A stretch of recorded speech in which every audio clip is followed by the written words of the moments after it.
Hey GeoSnappers! Have you ever thought, wow, I'd like to grab the thumbnail from my items in ArcGIS Online and display them in my ArcGIS applications?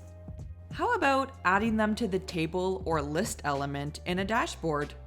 Well, you're in luck because today I'll show you how to gather the URL for those thumbnails so that we can use them later on. Let's dive in. To start, locate the item where you want to use the thumbnail and make sure that the item is shared publicly. Then, scroll up, right-click on the thumbnail and select Open Image in New tab. In the URL of the newly opened tab, remove everything after thumbnail.png.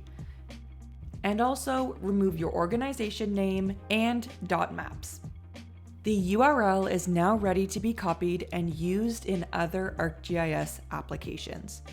It should look something like this, but of course you would have a different item ID. That's it for today. Look out for another GeoSnap where I show you how to display the thumbnail using this example URL in other ArcGIS applications, just like this dashboard from the Esri Canada ArcGIS Living Atlas team. Happy mapping!